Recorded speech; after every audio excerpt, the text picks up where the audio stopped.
So Clutch has appeared and chased the gentleman away.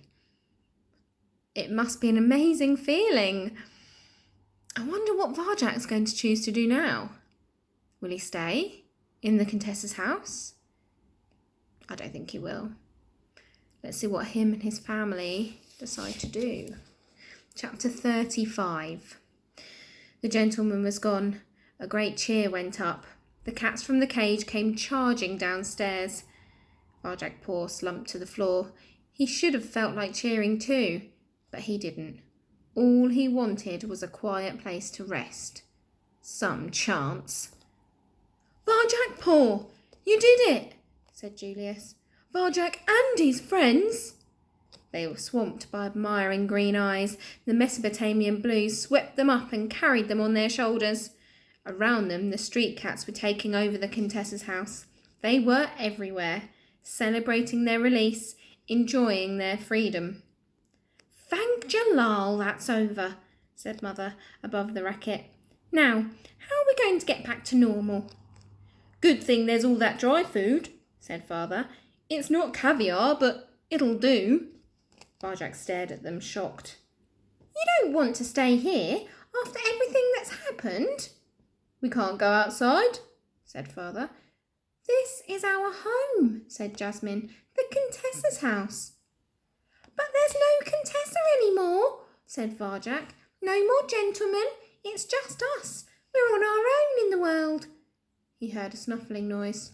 It was Jay, Jethro and Jerome. "Don't be scared," he said.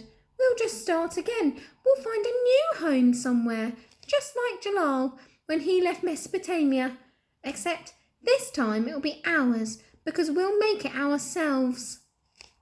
"Varjak Paw!" "Clutch!" The family scurried aside as the colossal dog leaped back through the window. Tam turned to Holly, her eyes wide open with wonder. "I don't believe it," she whispered. "He actually talked to a dog. A real, proper dog."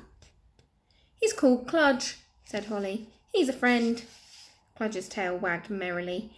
That cloudy look was completely gone from his eyes. They were of the clearest black now, and they sparkled with new life.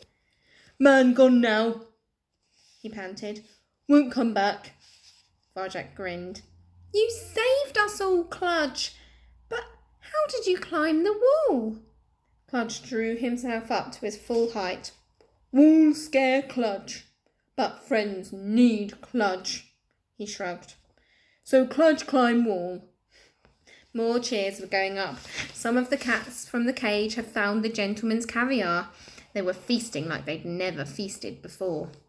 Others were streaming through the shattered green window, returning to their lives outside as the sun began to rise after a long, dark night.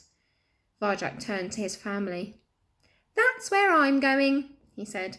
"That's where I belong." "But you and your friends, you saved us," said Julius. "You're head of the family. You can't just go now." Varjak smiled at his brother. "I think maybe it's time there wasn't a head of the family anymore," he said. "There must be a better way of doing things." "Show us, Varjak," said Jasmine. "I'll show you how to hunt, to fight, to live outside if you come with me." He looked around the family circle. One by one they all looked down, but he didn't feel alone. He felt free. "Varjak, thank you for saving us," said Father.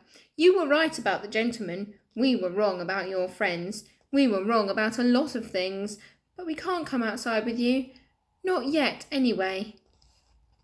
"If you ever need us," said Mother, "we'll be here." "I understand," said Varjak, and at that moment, for perhaps the first time in his life, he really did. They said their farewells, and then Varjak turned to Holly and Tam. "So, do you want to be in a gang then?" he said. Tam nodded and grinned.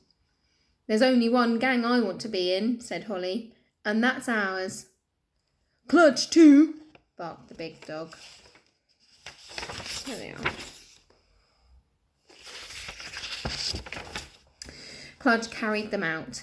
As they went, the friends talked and laughed together about things they'd done and things they would do. Many of the cats they'd freed from the cage followed them like they were the leaders of a gang. So much lay ahead of them. Anything was possible now. It was a beautiful morning. The earth was decked out in dewdrops. The open air was fresh and clean, and up in the clear blue sky, the sun was rising with the promise of a new day, dawning on the wide world, shining bright and amber like the eyes of Varjak Paw.